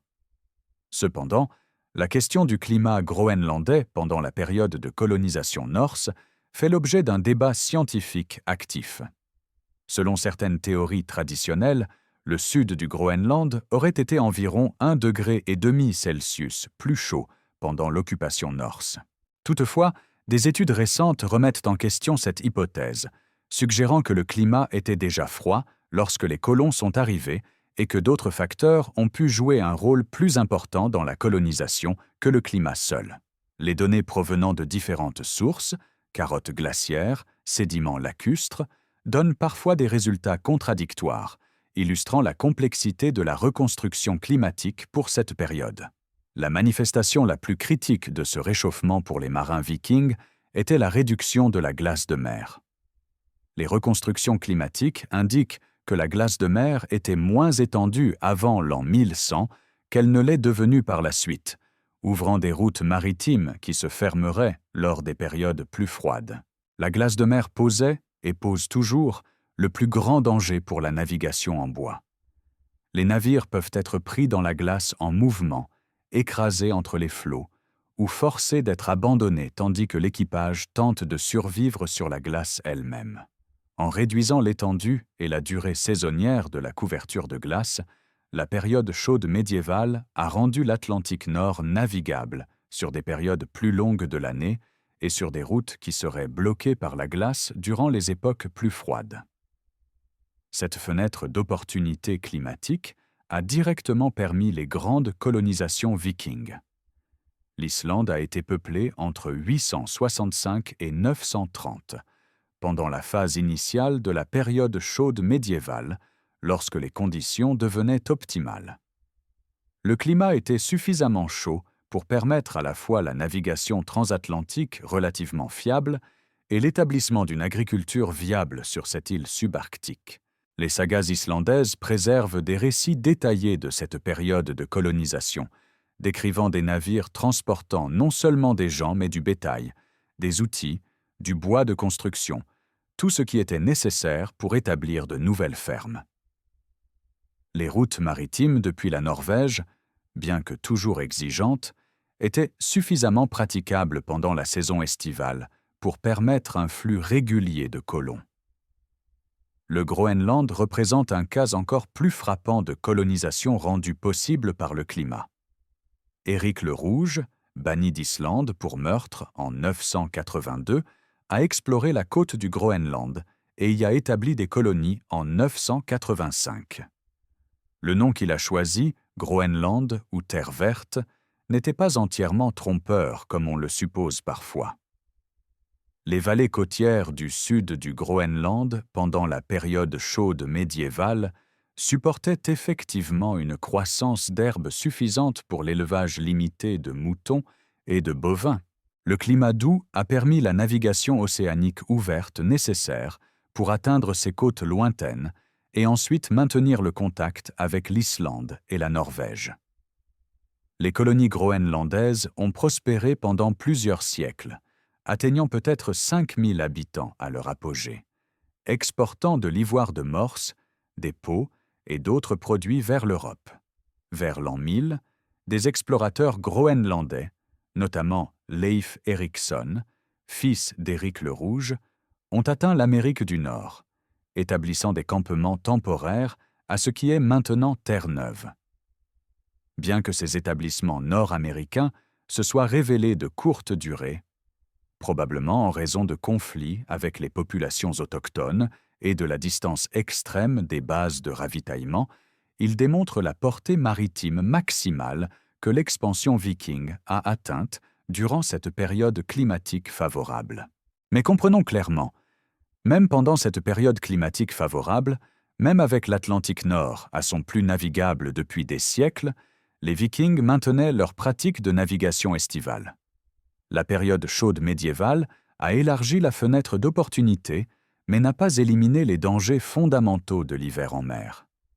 Les patterns saisonniers météorologiques que nous avons explorés plus tôt, vents violents hivernaux, gradients de pression maximale, jet stream puissants, glace de mer étendue d'octobre à juin, continuaient de créer un contraste dramatique entre les conditions estivales relativement clémentes et les dangers hivernaux extrêmes. Les Vikings, loin d'être des téméraires insensés, respectaient ces réalités naturelles. Leur sagesse pratique, transmise de génération en génération, incorporait une compréhension profonde des limites de leurs navires et de leurs propres capacités humaines. Ils acceptaient les contraintes saisonnières non par lâcheté, mais par sens de survie pratique. Les sagas préservent cette sagesse. Les voyages sont planifiés pour l'été, les départs retardés si les présages sont défavorables, les traversées risquées reportées jusqu'à ce que les conditions s'améliorent. Cette patience, cette volonté d'attendre le bon moment plutôt que de forcer l'impossible, était une caractéristique déterminante de la navigation viking réussie. Les connaissances traditionnelles des pilotes de navires étaient essentielles pour naviguer en toute sécurité. Ces individus expérimentés s'appuyaient sur une familiarité antérieure avec les routes spécifiques, connaissance des marées locales et de leur timing, compréhension des temps de navigation typiques entre les points de repère, reconnaissance des caractéristiques terrestres qui servaient de guide de navigation, conscience des patterns de vent dominants pour différentes saisons et lieux. Ce savoir était accumulé sur des générations, chaque pilote apprenant de ses prédécesseurs, puis ajoutant ses propres expériences à la base de connaissances collectives. Les sagas elles-mêmes fonctionnaient en partie comme des référentiels de connaissances maritimes, préservant des informations sur les routes, les dangers et les techniques. L'étoile polaire, appelée Leitarstjaerma ou étoile guide en vieux norrois, servait d'aide à la navigation cruciale lorsqu'elle était visible.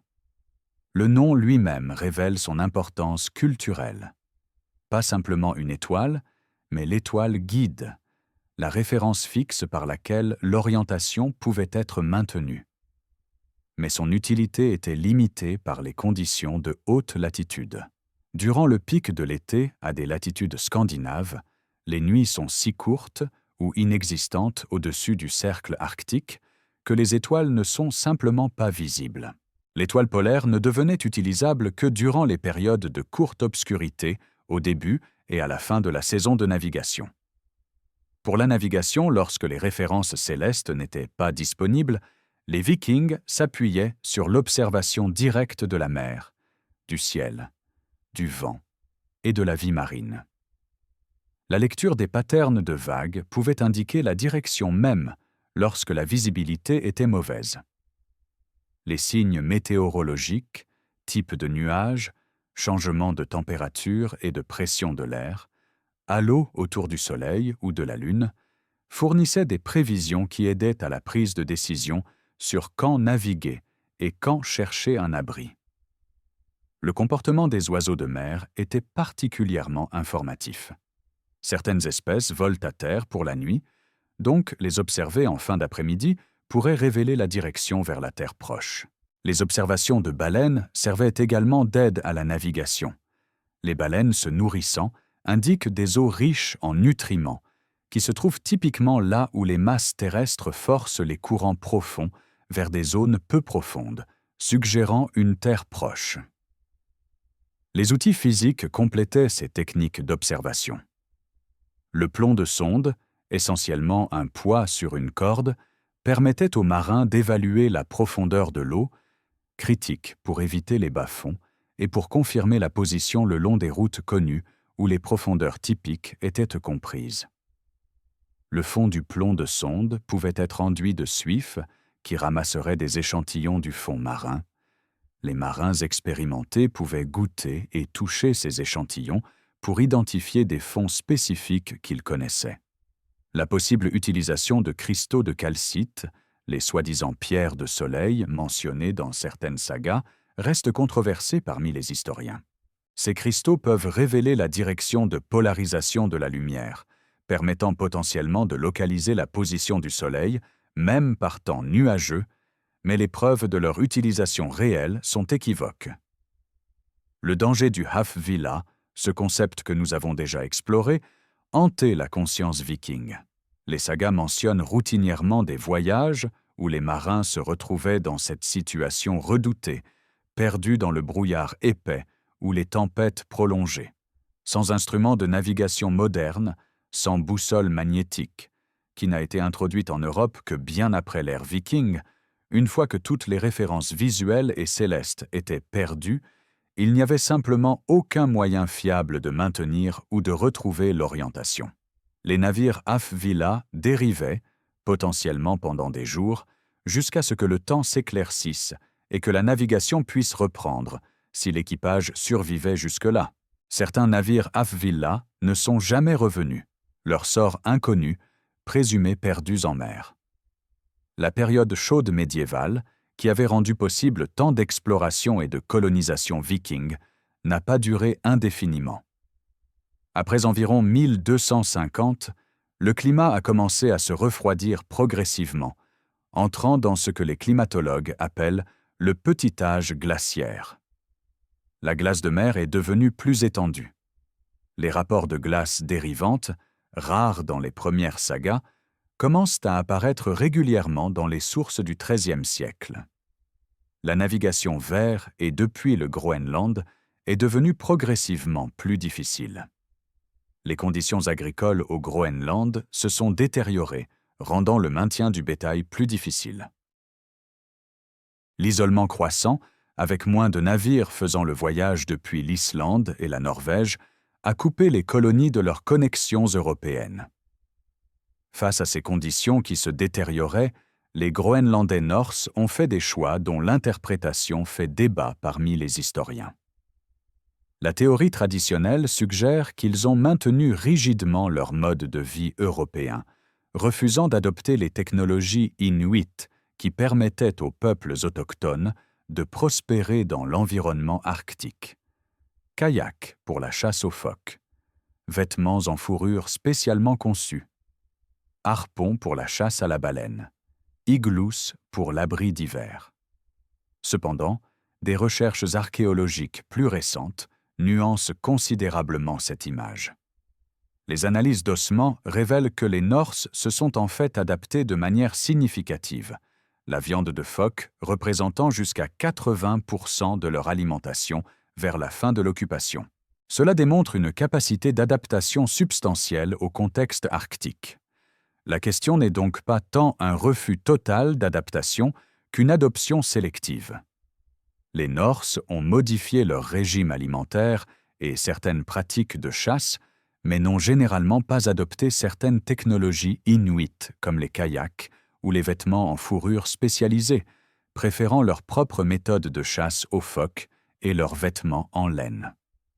Le déclin des colonies groenlandaises vers 1450 résulte probablement de multiples facteurs complexes.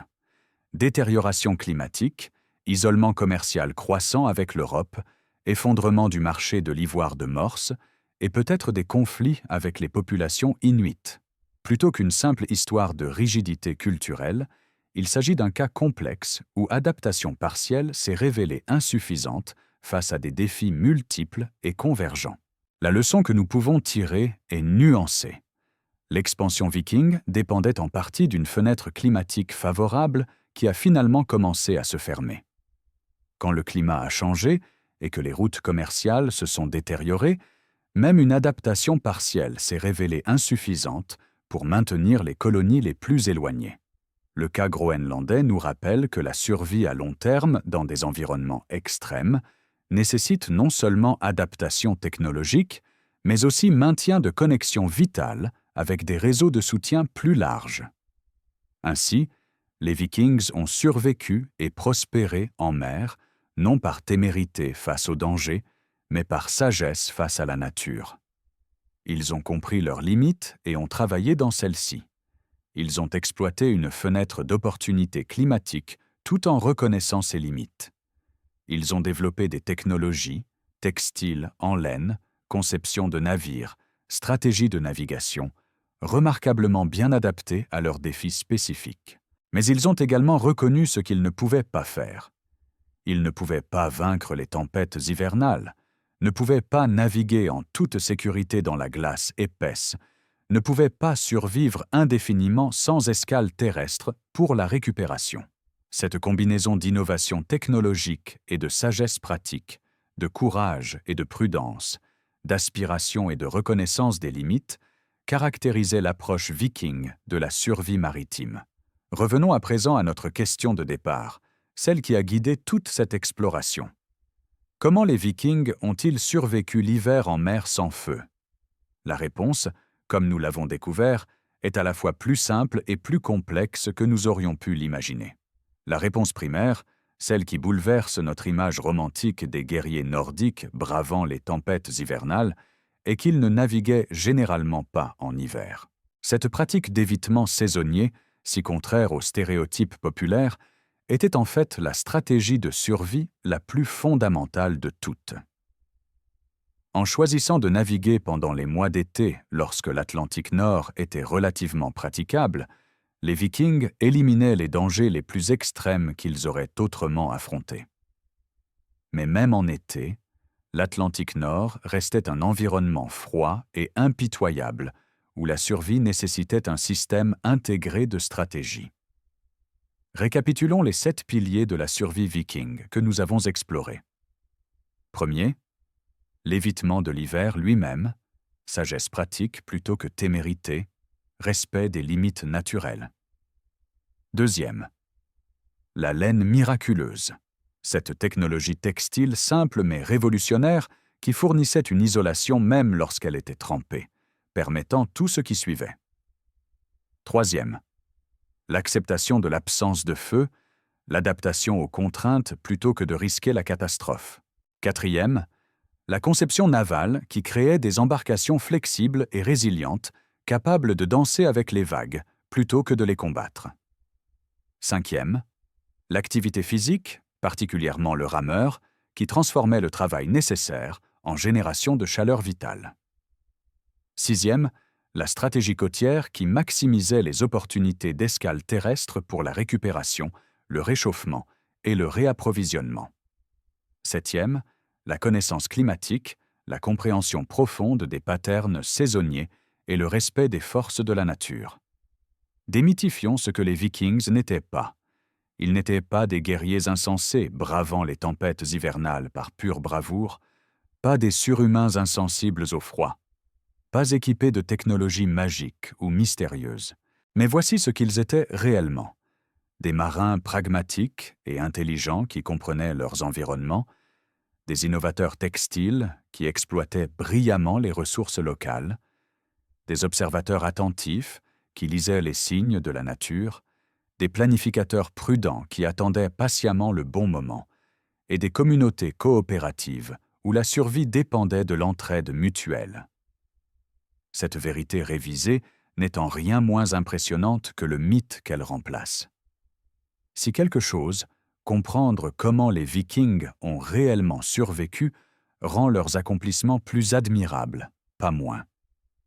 Ils ont atteint ce qu'ils ont fait non par témérité, mais par sagesse, non en ignorant les limites de la nature, mais en travaillant habilement à l'intérieur de celle-ci, non par bravoure individuelle seule, mais par coopération sophistiquée et transmission intergénérationnelle de connaissances.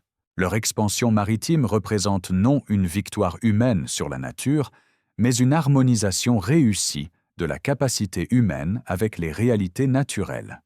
Quelles leçons pouvons-nous tirer de la sagesse de survie viking pour notre monde moderne? La première leçon concerne le respect du savoir traditionnel. Les Vikings ne possédaient pas de thermomètre, de baromètre, de satellites météorologiques ou de sciences climatiques modernes. Pourtant, à travers des observations attentives sur des générations, ils ont développé une compréhension profondément sophistiquée des patterns climatiques qui égalaient ou dépassaient ce qu'aurait pu fournir la technologie seule.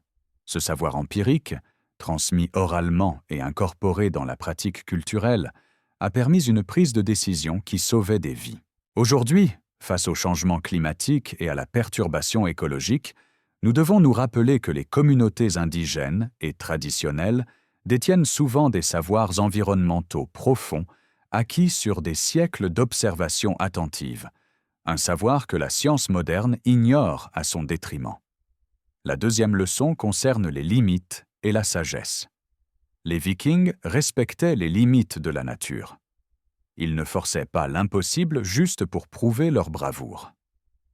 Ils attendaient les bonnes conditions, choisissaient les bonnes saisons, reconnaissaient quand la discrétion était la meilleure partie de la valeur. Aujourd'hui, face au changement climatique et à la dégradation environnementale, nous sommes confrontés à une question similaire. Respecterons-nous les limites naturelles ou continuerons-nous à supposer que la technologie peut surmonter n'importe quelle contrainte? L'arrogance humaine, l'hypothèse que nous pouvons conquérir la nature plutôt que de travailler avec elle, s'est révélée destructrice à maintes reprises. La sagesse traditionnelle viking offre un contre-modèle. Comprendre profondément votre environnement, respecter ses forces, adapter vos pratiques en conséquence. La troisième leçon concerne la coopération et la communauté. Le Udfat, conçu pour 2 personnes, symbolise parfaitement l'approche viking. La survie dépendait du partage, du travail d'équipe, de la confiance mutuelle. Personne ne survivait seul en mer. Chaque personne dépendait de toutes les autres. Aujourd'hui, face aux défis globaux, pandémies, changements climatiques, inégalités économiques, nous redécouvrons cette vérité fondamentale que la survie et la prospérité nécessitent la coopération au-delà des divisions individuelles et nationales. La quatrième leçon concerne l'adaptation au changement. Les Vikings ont brillamment exploité la fenêtre climatique favorable de la période chaude médiévale, mais quand le climat a commencé à se refroidir après 1250 et que les connexions commerciales se sont affaiblies, même l'adaptation partielle des Groenlandais Norse, qui avaient modifié leur régime alimentaire pour dépendre largement des phoques, s'est révélée insuffisante face à des défis multiples et convergents. L'histoire offre une leçon nuancée. L'adaptation est essentielle, mais elle doit être suffisamment complète et doit être soutenue par des réseaux de soutien résilients. Aujourd'hui, alors que notre propre climat change rapidement, nous devons être disposés à apprendre de toutes les sources, à adopter de nouvelles technologies et pratiques, tout en maintenant les connexions et la coopération qui rendent la résilience possible. L'héritage viking perdure de multiples façons. Leurs explorations ont cartographié l'Atlantique Nord, établissant des routes maritimes qui seraient utilisées pendant des siècles. Leur conception de navires, particulièrement le knarr, ont influencé les développements navals ultérieurs, incluant la cogue médiévale utilisée par la Ligue hanséatique. Ils ont démontré les capacités humaines d'adaptation et d'endurance face à des défis environnementaux extrêmes. Leur culture maritime continue d'inspirer la fascination moderne, bien qu'il soit crucial de distinguer le mythe de la réalité.